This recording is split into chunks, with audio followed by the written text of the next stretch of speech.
Alright, so this is the last day of making a video every day of the week all month. Holy smokes, it's been super fun. Today you're going to see some stuff that's not... I got a lot to do, and a lot of it has to do not with guitar stuff. But I'm going to share it with you anyway, and some of it actually is really interesting. So, I'm going to show you... I've been messing with this Patreon thing a little bit this morning. When you're looking at the Patreon from the public way, like if you're not here yet, there's 3 different tiers. And so the way we did this was, I started out super basic with basically just the $5 tiers, normal stuff there, just if you want to support the channel, that sort of stuff. And there is a bunch of you that do, and I really do appreciate it. Then we added this $45 tier that basically is a live Zoom class. So once a month, every 4th Sunday, we do a live Zoom class at 8 p.m. Eastern time. And it's really fun because it's Zoom. Like, you can actually have a workbench in front of you and a camera and a microphone, bring a guitar if you want, ask questions, interact. We've had a few people for each class, and it's been really fun. So the cool thing about it is the interaction, because we all get to like sit around and hang out and talk about guitar stuff and actually solve real problems. In the first class we did about neck relief, we had one guy actually bring a guitar, and he was like, well, what about this and what about that, and we were able to actually help him right there. It was really, really fun. Now I know that not everybody can make that date, right? So Sundays at 8 p.m, maybe not everybody can make it, or maybe you're just like the kind of do-it-yourselfer and you don't care about being in a class with other people or that, you know what I mean? Like, some people don't like that. So one of the things we did was we made this, I just did this morning, this $10 one in the middle. So basically what this is 1 month after the live class, the next month we're going to put up the older one. That way you can still watch it full length. I'm not going to edit them or anything. You don't have the live experience, so you don't get to like hang out and, you know, do all this stuff live and learn live and ask questions and all that. But at least you still get it, and you get to be able to watch it in replay. So, because we've been getting a bunch of requests for that, like people asking, you know, hey, I would love to do this, but I can't make it on Sunday night. You know, I would love to be able to do it, but, you know, for whatever reason, they can't make it. And so I thought, well, hey, let's do it this way. So one of the things we're dealing with, being in the woods, in the middle of nowhere, and I don't think we're always going to stay at places like this because it's just not convenient for 2 people who have to use the internet to do work. But one of the things we're doing to kind of combat this is, if you look up there, right up there on the top of a window cleaning pole is an antenna that's coming down with a cable through the window. That is a temporary solution for an internet solution for us. So I'll put a link to it in the description if you're interested. We're going to do a whole video about it on our other YouTube channel, which I'll leave a link to as well. Leslie and I have a YouTube channel together, so I make content not only for this guitar stuff, but also for this whole other channel, having to do with like all the RVing stuff and all our other stuff that we do, because we do more than just guitar stuff. So it's crazy. But anyways, this thing is a cell phone booster. It's a cell phone signal booster, and we had like 0 signal in the RV. Now we have enough to at least get some work done. It's not super fast, but at least it gets some work done. Super pretty where we're at, though. I would have to say this has been worth it. It's a whole lake. This is actually the Savannah River in Georgia is dammed up, and so this is the lake that's resulted from it. For those of you that are curious about what we really do, this is what I really do. So I make pickups. I retired about 10 years ago, somewhere right in there, 8 years ago. Of course, right about that same time, I started this business making pickups. It was a side thing for a long time, but it's all I do. And then Leslie has a, she actually has a real job, but she actually works from home. So she does computer support via the internet for a software company that deals with training. So she's a corporate trainer. So she actually works for a company from home, and she's been doing it for a long time. And that's why one of the reasons why we're like, well, I work from home. I don't need very much space. You don't need very much space. Let's just get rid of everything and get a motorhome. So that's what we did, and it's amazing, except for internet speed. That is the number one fight in all of this, is trying to get enough internet speed for us to both work. So we're still kind of figuring that out, but it's coming together. It's coming together. So just to give you a little backstory on that. And then she also has a nutrition degree, and so she also does some other stuff related to that. Like, she wants to get into like health coaching and stuff. So she's actually gone back to school to get another degree. So she's actually also doing that from the road. And then the other thing is, we both also write for a natural products online journal. I'll leave a link to it in the description. So this morning I was finishing up an article for this month. So that's what I do for that as well. And then we also do some other things involved with that, because we are actually partners in that journal. So we are quite involved with it. So all kinds of things, but you put it all together and this is what you get. No cubicle, no office, and that as a front yard. For those of you that have asked me what knife I use in the past, I was using a Kershaw before, and somebody's like, get a Spyderco, get a Spyderco. So for the last couple weeks, I've literally been shopping around for a Spyderco. I did not spring for the super expensive one. I just got the, whatever the $59 one is. It's still the chromoly 810 blade toe, or 8C1, or whatever they call it. Anyways, it's not the fancy one, but I was like, I want to try it. So I went yesterday and got one. I kind of like it. I'll leave a link to it in the description. It's pretty sweet. It's only like 59 bucks or something. All right, so I got the Zakk Wylde EMGs out, and I am kind of working through how this is going to get laid out. Basically, most of it is solderless. It looks like there might be a couple things that aren't. Where it hooks up to the switch, for example, but I haven't got that far yet. So basically, I've picked, they have a couple of different wiring diagrams here that we're going to use, that we're going to look at, we're going to use. So let's go ahead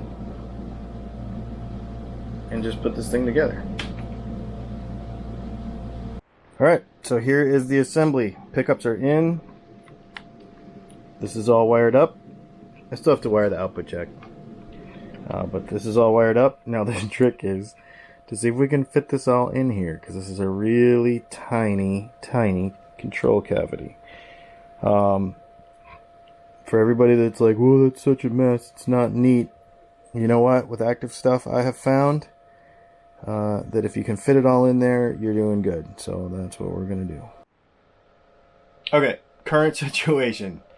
There's no way for all this to fit in here. It just doesn't work. This is as full as it gets. We're not going to be able to fit the battery in there.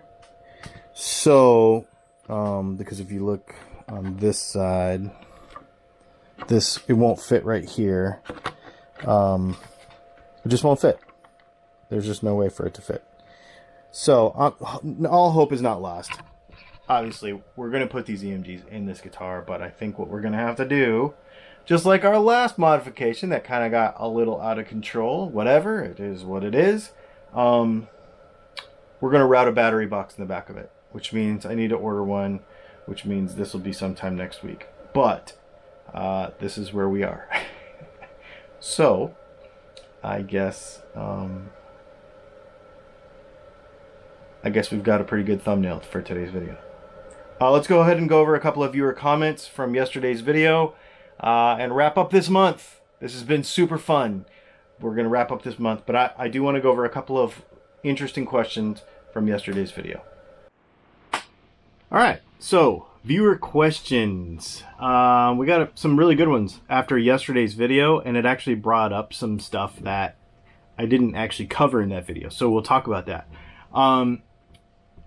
First one, I understand the making content part, but surely it would have to be cheaper for the client to just have gone and bought half-decent used designed by pickups instead of paying for your time to rewind and rebuild those things, replacing switches, etc. aside, just the pickups. Okay, so here's the thing with those fake wide range humbuckers. They're a different physical size, so we can't just put humbuckers in that guitar because the holes nothing matches. There are, like, Lawler makes a fantastic version of that pickup. The problem is that it's over $200 a piece, I think. They're very expensive. So we found this way of rewinding the original parts that uses those original parts. I think on our website we're charging like $100 a piece. So it's cheaper than buying a whole new pickup, a whole new regular humbucker, because the parts are already there. But it's also a lot more work because it takes a while. So, I can't do it for super cheap, but at the same time, it's cheaper than a regular humbucker, and it's way cheaper than the ones that are made to be wide range humbuckers. Although, if you have the money, try one of those Lawler wide ranges. They're really, really good. Now that leads me to another thing. I got a bunch of emails last night, probably as a result of this video, asking about rewinding pickups. And they're like, I have an Epiphone, blah, blah, blah. How much would it cost to rewind a pickup? It is almost never, ever, ever worth the time or money to rewind a pickup in a guitar. The only time it's worth it is when you have a situation like this where the hardware is specific to that guitar, or like it's a weird bass, or something like that, and you want a good sound, but they don't make aftermarket pickups and they don't make aftermarket parts to make that pickup. So then taking that one apart, rewinding it, replacing the magnets, doing all that stuff, that might be a good idea. The other time it's a good idea is when you have a vintage instrument and you're trying to make it functional, but you're trying to retain as much of the original guitar as possible. I mean, even rewinding a pickup in a vintage instrument is not ideal, but if you're just trying to get it, like a broken guitar is not worth as much as a guitar that works. So you want it to at least be functional. But if you have an Epiphone SG, if you have if you have just a normal guitar, it is never worth it. And 9 times out of 10, I will not do it because the parts themselves are not good. So, like, a lot of these humbuckers, the base plates are junk. A lot of these single coils, the bobbins are plastic. Like, there's no reason to do any of that.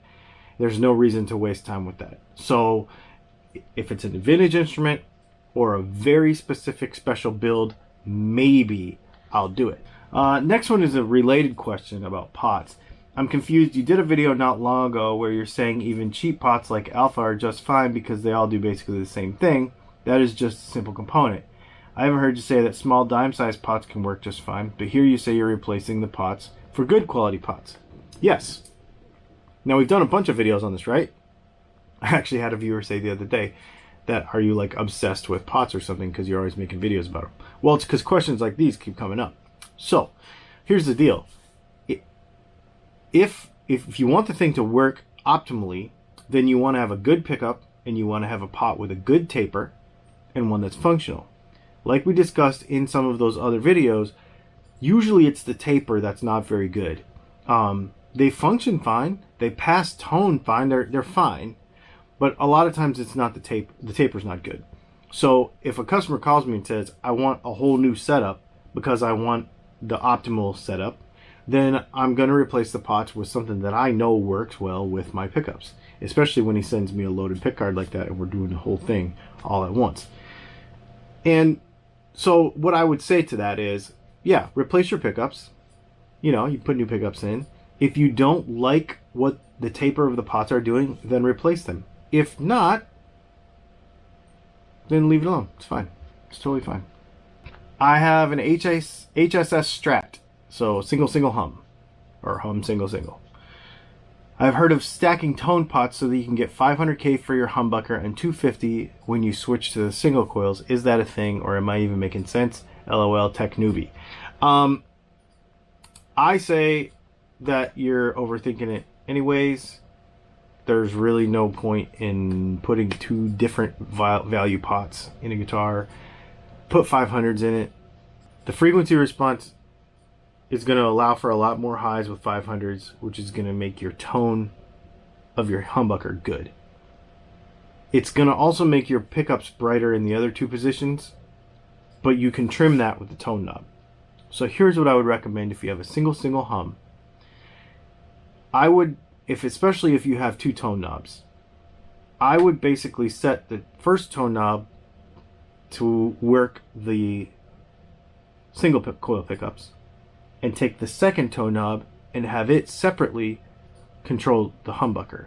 That is a simple mod with a 5-way switch. It's literally just adding one little wire. It's super simple, and you don't have to buy extra parts. And all of a sudden you have a tone knob for the singles and a tone knob for the hum, and everything is cool. The other comment we got is replacing switches for potential durability is like throwing away a liter of fresh milk to replace it with a gallon.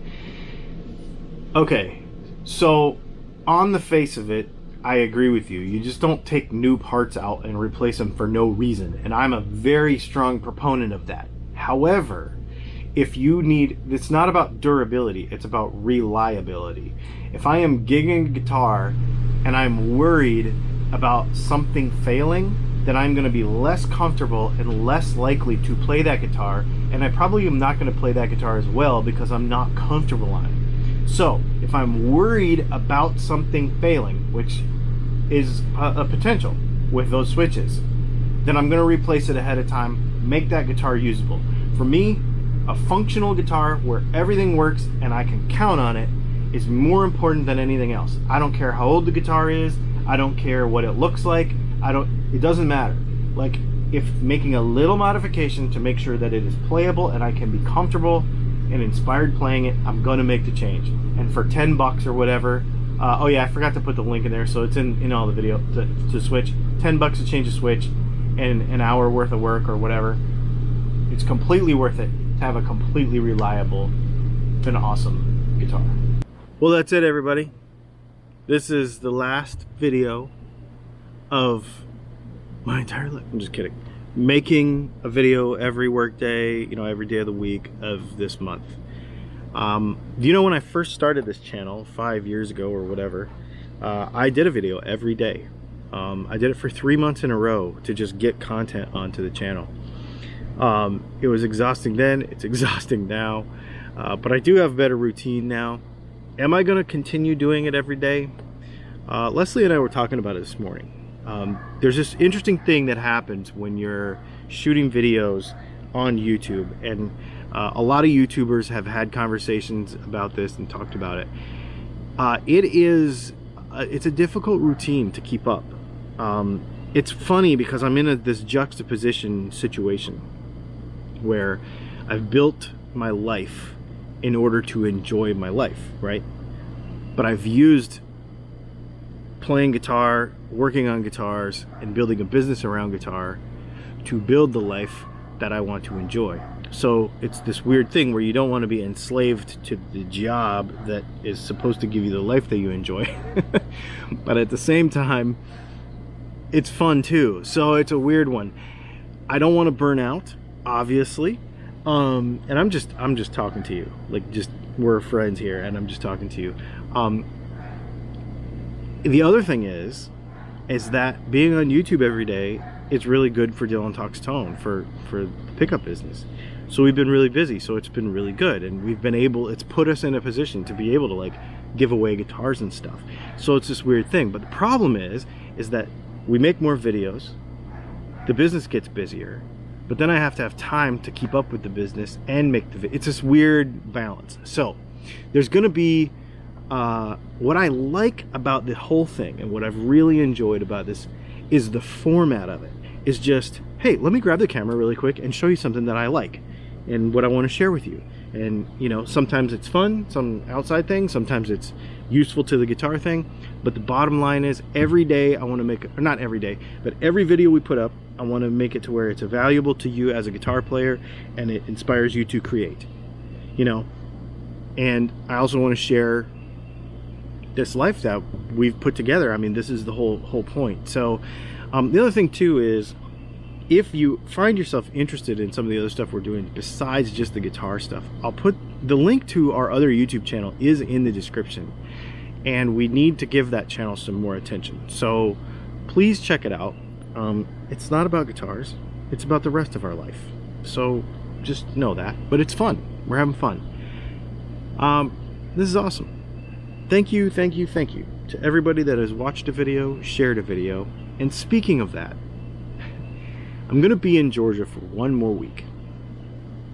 As the time of me recording this right now, I think we are at 28,600 subscribers or something.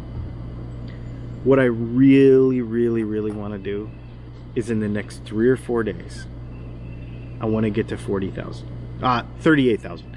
So in the next 3 or 4 days, so the middle of the week, I want to be at 40,000 subscribers. I want to be at 40,000. It's a selfish thing, but not the reason you think. I want to give that guitar away before we leave Georgia, so that I don't have to take all the packaging and everything. So I would like to be able to give that guitar away before I leave Georgia, which I leave Georgia next Friday, I think. So share this stuff if you would. Hit the like button. When you hit the like button and you share the video, those are probably the 2 most helpful things to promote it to the YouTube algorithm, and then in turn that will give us, you know, more subscribers and stuff. I don't really care about that on the daily basis. I just like making the videos, but in this case I would really like to get that guitar gone before I have to leave. And then we're gonna start heading north because it's getting hot here. So thanks for hanging out, you guys. This has been super fun. I know I said I probably wouldn't make a video every day, but I'll see you Monday.